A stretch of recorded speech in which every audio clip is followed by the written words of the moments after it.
jo jashtë sistemit Partisë Socialiste, por momentin po kritikon për çështje të ndryshme të brendshme të Partisë Socialiste për faktin që drejtorët e korruptuar në qeverisje po shkaktojnë dëme tek njerëzit, sidomos kur ajo është prekur vetë nga tatimet që i kanë kontrolluar pjesë familjes, por ka zbuluar një skemë dhune të qeverisë me gjoba të këtyre inspektoriateve që kërcënojnë biznesmen, qytetar, politikan, nëse nuk i nështrohen urdhrave apo pushtetit të Partisë Socialiste dhe veçanërisht Edi Ramës. Edi Rama i ka nxjerrë kartonin e verdh Elisa Spiropalit.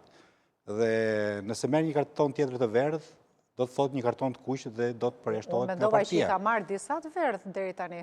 Po, si duket, ai e paralajmëroi dhe protesta e zonjës Spiropalit tregoi që ajo nuk ishte dakord me faktin e kartonit verdh që u dha asaj. Por Edi Rama e di shumë mirë që Spiropali kur shkruan, kur flet, nuk i flet vetëm Edi Ramës, ju flet dhe ndërkombëtarëve, sepse projekti politik është projekti politik i ndërkombëtarëve. Është folur këto 6 muajt e fundit për një hipotezë, nëse do kishte një qeveri teknike, kush nga Partia Socialiste do ishte një kryeministër teknik që do t'i pëlqente edhe opozitës edhe Partisë Demokratike për ta çuar vendin në zgjedhje, pra një qeveri tranzitore.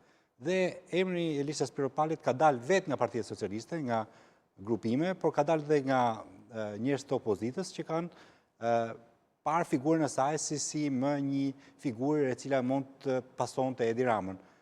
Sigurisht këto zëri kanë shkuar në vesh Edi Ramës dhe ai është agjituar dhe thotë si ka mundësi që këtu ka dhe projekte pas meje dhe mendoj që këtu ka nisur gjithçka dhe jo shpreh aveniri politik 5 muaj pasi e bëri ministër, sepse nuk kishte asnjë arsye tjetër politike që të ndryshojë një ministre e cila ishte e sapovënë, pra nuk kishte bërë gabime të mëdha, nuk kishte shkaktuar faulle politike apo ndërkombëtare.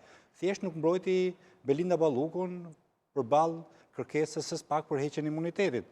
Dhe ndërkombëtarët i kërkonin asaj informacione dhe ajo thoshte që këtë informacione ka kryeministri, unë nuk mund t'jap më shumë informacione se ç'mund t'japi kryeministri juve. E qartë. Agim, në